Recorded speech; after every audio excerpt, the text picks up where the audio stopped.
There's a story I once heard about a man who spent years building a bridge. Not a literal bridge, a metaphorical one. Every morning, he'd wake up before sunrise, lace up his boots, and go back to the site. The work was hard. Most days he was alone. He was laughed at, ridiculed. Storms came, floods washed away months of effort.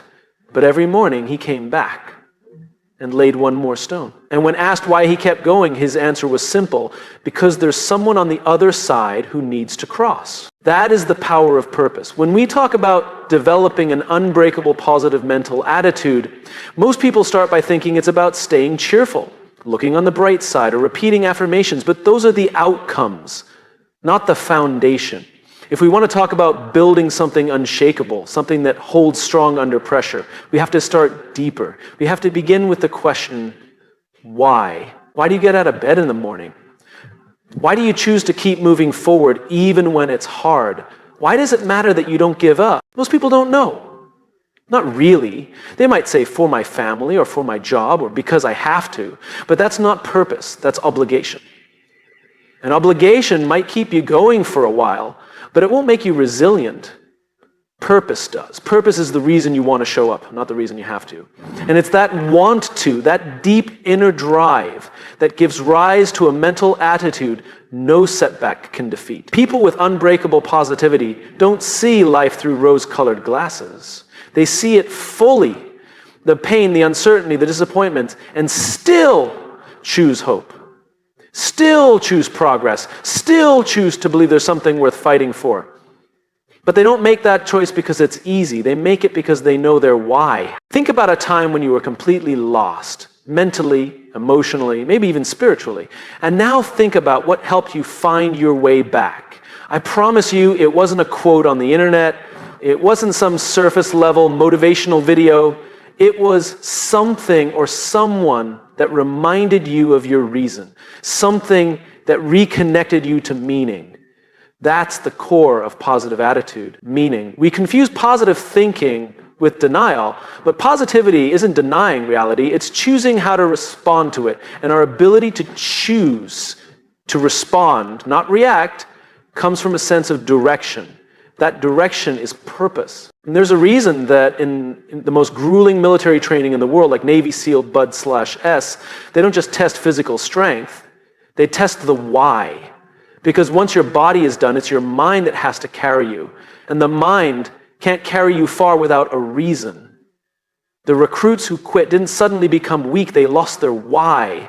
The ones who stay, who push past what looks humanly possible, they've anchored their pain to purpose. A purpose-driven mind reframes struggle. When we know why we're doing something, discomfort becomes part of the process, not a sign to stop. Just like a mother endures labor, not because she enjoys pain, but because she knows what's on the other side. That's not toxic positivity. That's clarity.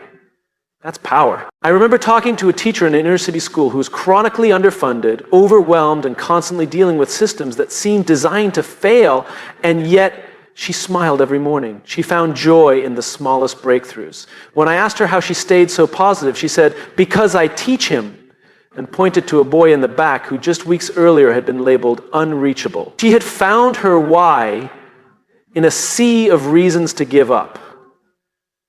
That's what keeps people going. That's what makes a mental attitude bulletproof.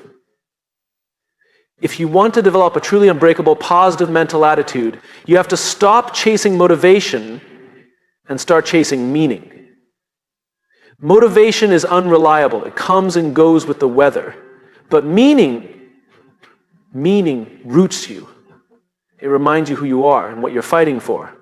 The good news is that purpose isn't something you're born with or without. It's something you uncover. And the way to uncover it is to ask better questions. Not what do I want to achieve, but what problem am I willing to struggle for? Not what makes me happy, but what makes me come alive even when it's hard. Because the truth is, what makes us come alive rarely comes easy. And the things worth having rarely come without resistance. Your purpose might not be grand or glamorous.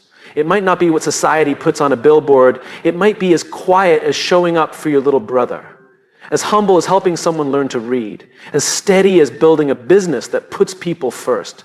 But whatever it is, once you know it, you'll have something no challenge can take from you. Direction. When life hits, and it will, the people who bend and break are the ones who are walking without direction. But the ones who rise, the ones who find light in the middle of chaos, are the ones who remember their reason. They may get knocked down, but they don't stay down, because they're not just standing for themselves, they're standing for something. We all want to feel positive, hopeful, strong, but positivity isn't a feeling, it's a choice born out of clarity. And clarity begins with why. So if you want to develop a mental attitude that doesn't crumble in the face of uncertainty, that doesn't shatter when plans fall apart, don't start by trying to think happy thoughts. Start by asking yourself why it matters that you keep going. Who are you doing this for? What future are you helping build? What cause are you tied to? Because once you know that, truly know it, you won't have to force a positive mindset. You'll become it. There's a fundamental misunderstanding about failure that quietly undermines our ability to grow. We've been taught, consciously or not, that failure is something to be avoided, something shameful, a mark of weakness. But what if that's the wrong lens entirely? What if failure isn't the opposite of success, but the raw material it's made from? I met an entrepreneur once who had started 4 companies and watched 3 of them collapse. One failed in its first year. The second crumbled due to a flawed partnership. The third made it to market only to be outpaced by a faster, leaner competitor. And yet, when you spoke to him, there wasn't a trace of bitterness in his voice. There wasn't even regret. In fact, he called those failures the tuition I paid to learn how to build something real. That mindset didn't come from blind positivity. It came from a decision, the decision to redefine failure. When we're young, we're rewarded for getting it right. The gold star, the A+, the praise. We learn that success equals approval. And so we grow up terrified of getting it wrong. But here's the truth that no one tells us early enough. If you're doing anything meaningful, anything worth your energy, your heart, your life, you will fail along the way. It's not a flaw in the journey, it is the journey. The people we admire most didn't get there by avoiding mistakes. They got there by refusing to be defined by them. Look at anyone who's done something impactful. A leader, an artist, a builder, a parent. And beneath their story is a pattern of falling down and getting back up. Over and over again. And here's the powerful distinction.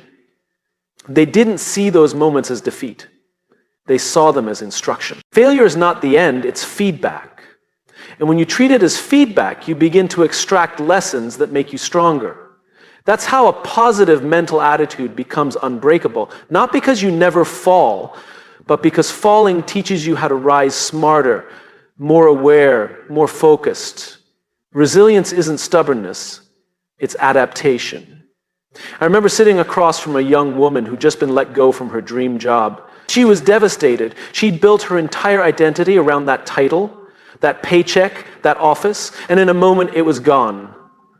I asked her one question: what did this teach you about yourself that you didn't know before? She paused, thought, and then said that I confused being valuable with being validated, and now I get to rewrite that. That's the beginning of transformation. That's what happens when we stop running from failure and start listening to it. We are forged in adversity. It's uncomfortable, it's messy, and sometimes it's humiliating. But growth doesn't happen on the mountaintop, it happens in the valley. When you're not sure if you can take another step, but you do anyway, that's where the shift happens. And that shift is what makes a positive mindset real. Not shallow optimism, but a grounded belief that even this can shape me into something better. When adversity hits, most people ask, why is this happening to me? But the stronger question is, what is it trying to teach me? Because when we reframe failure from punishment to process, we change our relationship with it entirely. It becomes a partner, not a threat. The irony is that the more we avoid failure, the more fragile we become. Like muscles that never experience resistance, we weaken. But when we embrace challenge, not recklessly but intentionally, We build strength, mental strength, emotional durability. And those qualities are the foundation of true positivity, not the kind that pretends everything's fine, but the kind that says, this hurts, and I'm still going. Think about the people you trust most, the ones you go to when things fall apart. They're not the ones who've never failed. They're the ones who've been through hell and came back wiser, calmer, more compassionate. Why? Because adversity has a way of sanding down ego and sharpening perspective. It makes you more human, and being deeply human is where real strength lives. In one of the worst years of my life, when everything I had built professionally fell apart, I remember waking up with this crushing sense of failure. Not just that I had failed, but that I was a failure. That's a dangerous conflation, and one we all fall into. We begin to confuse the event with our identity, but they're not the same. Failing doesn't mean you are a failure. It means you're learning something that couldn't be learned any other way. And when I finally stopped running from that truth, when I faced the rubble of my own decisions, I discovered something unexpected. A new clarity, a new humility, and strangely, a new strength. Not the loud kind, the quiet kind, the kind that says, I've been knocked down before, and I know how to get back up. That's the beginning of an unshakable mindset. Not being untouched by pain, but becoming intimate with it and not letting it define you. When you understand that failure is not your enemy, but your instructor, you gain freedom. You start to experiment again, take risks again, dream again. Because failure no longer holds the power to destroy you. That entrepreneur I mentioned earlier, the one who lost 3 companies, he went on to build his 4th into a mission-driven business that now impacts millions of people. And when I asked him what made the difference, he said, the first 3 taught me what not to do, but more importantly, they taught me who I needed to become. That's it. That's the shift. Every stumble holds a mirror. It shows you where your blind spots are, where your insecurities lie, but it also shows you what you're made of. And the more times you walk through failure and come out standing, the more you realize you can face anything. That's the forge. That's where character is built, where optimism becomes grounded, where your positive mindset stops being conditional and becomes part of who you are. So if you want to build an unbreakable positive attitude, don't avoid failure, invite it. Learn from it, grow through it, let it break what needs to be broken, your ego, your assumptions, your illusions, and let it refine what needs to remain. Your courage, your integrity, your why. Because in the end, failure isn't something to fear, it's something to thank. There's a moment in everyone's life where they think they're the problem. They're trying their best, they're staying disciplined, they're saying the right things, doing the work, reading the books, and still they're stuck, frustrated, worn down in the edge of burnout. And in that silence, a dangerous idea creeps in. Maybe I'm just not good enough. But most of the time, it's not them.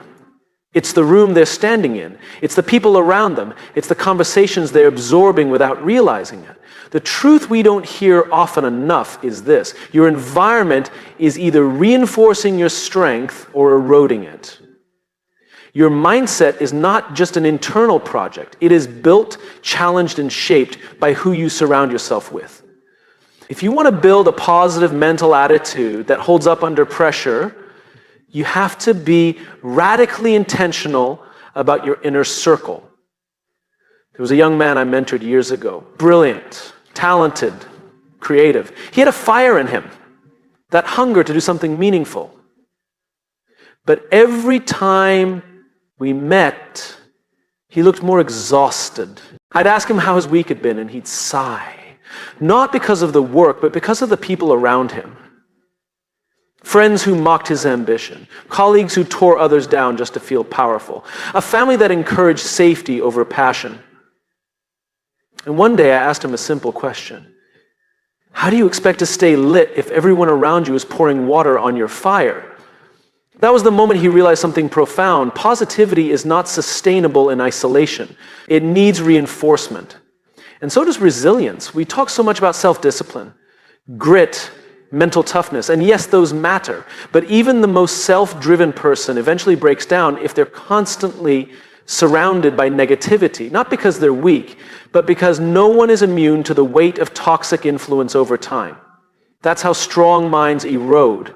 Not in one blow, but in daily exposure to voices that plant doubt, mock growth, and drain energy. There's a powerful study where researchers observed how the behavior of a single negative person in a group could bring down the performance of an entire team, not because that person was louder or smarter, but because negativity spreads faster than hope. It's contagious, but so is strength, so is encouragement, so is belief. And that's the invitation. Build a circle that reflects who you want to become, not who you're afraid to leave behind. People often think loyalty means staying in every relationship you started with, but real loyalty is to your growth, to your values, to your purpose. The truth is, not everyone can go with you. And that's hard, especially when it's people you've known for years. But if someone is constantly undermining your progress, with sarcasm, with doubt, with silence when you need support, you have to ask yourself, is this connection helping me become more of who I am or less? You don't need 100 people in your corner. You need a few real ones. The ones who challenge you when you're making excuses, who remind you what you're capable of when you forget, who see the person you're becoming and speak to that version of you, even when you're not there yet. One of the most powerful moments in any person's growth journey is when they realize that energy is more important than approval, that you don't need everyone to agree with you, like you, or even understand you, but you do need people who energize you. Because energy builds momentum, and momentum builds belief. I worked with a CEO once who was struggling to lead with vision. Every strategy session felt flat. Every bold idea was met with resistance. His executive team, though brilliant, had become a culture of caution. We can't do that. That's not how it's done. It's too risky. And I asked him, what would happen if you changed the room, not just the plan? So he did. He brought in new energy, new minds, people who weren't afraid to ask, what if? Within a year, that company had not only grown, but it had rekindled something more valuable than profit, purpose. Sometimes the breakthrough isn't a new tactic, it's a new table. Look around your life. Who do you spend the most time with? What are those conversations doing to your mindset? Are you being pulled forward or held in place? Are your ideas being nurtured or mocked? Are your values being affirmed or slowly compromised? You can't build an unbreakable positive attitude while staying surrounded by people committed to seeing the worst. It's like trying to stay dry in a downpour while standing still. You either move or you get soaked. This doesn't mean cutting people off harshly or turning cold. It means recalibrating proximity. You can still love people from a distance, still care about them, but your mental environment is sacred. If you want to lead, if you want to grow, if you want to remain strong in the storms of life, then you need voices around you that protect your fire, not extinguish it. Find people who remind you of your why, who speak life when you doubt yourself, who celebrate your wins and hold you up in your losses, who don't just agree with you but challenge you in a way that sharpens, not shames. Those are the people who help build something unshakable inside you. Because it's not just what they say, it's who they are. Their presence reminds you of who you are. We become like the people we spend the most time with, not immediately, but inevitably. That's not a cliche, that's neuroscience. Mirror neurons, emotional resonance, culture. And if that's true, then the single greatest investment you can make in your mindset isn't just what you read or what you say to yourself, it's who you allow into your daily orbit. You want to develop a mental attitude that doesn't bend under pressure. Build it on purpose. Reinforce it with people, because a strong mind in a toxic space will always lose to time. But a mind that is surrounded, supported, and seen, that's the kind of strength that lasts. There's a voice that speaks to each of us every single day. It starts the moment we wake up. Sometimes it whispers, other times it shouts, but it's always there in the background of our thoughts, shaping how we see the world and how we see ourselves. That voice is the story we tell ourselves. And here's the truth most people miss. Your attitude doesn't begin with your circumstances, it begins with your story. Most people believe their mindset is a reaction to the world around them. That if life is good, they'll feel strong. If things go wrong, they'll feel weak. But that's not how it works. Our thoughts, our focus, our outlook, all of it starts with the meaning we assign to what's happening. Two people can go through the exact same situation and walk out of it with completely different mindsets. Why? Because they told themselves two different stories. I remember sitting down with a leader who had just experienced a massive professional setback. A product launch had failed, a partnership dissolved, the company's stock took a hit. Everyone was expecting him to spiral. But he was calm, clear, focused. I asked him, how are you not shaken by all this? He smiled and said, because I'm not telling myself this means I'm doomed. I'm telling myself it means something's breaking, so something better can be built. He wasn't in denial. He wasn't ignoring the facts. He had simply chosen the lens through which he viewed the facts. And that choice changed everything. Because when you control the narrative, you reclaim the power to respond instead of react. We've all experienced moments when life catches us off guard. A relationship ends, a door closes, a plan fails. And immediately the voice starts, I'm not enough, I always mess up. This is just like before. These stories aren't always logical, but they're deeply emotional. And if we're not careful, we start to live as if they're true. But they're not. They're just stories. And stories can be rewritten. One of the most dangerous things we do is confuse our thoughts with the truth. Just because you think something doesn't make it real. Just because you feel hopeless doesn't mean you are. Just because a voice says you're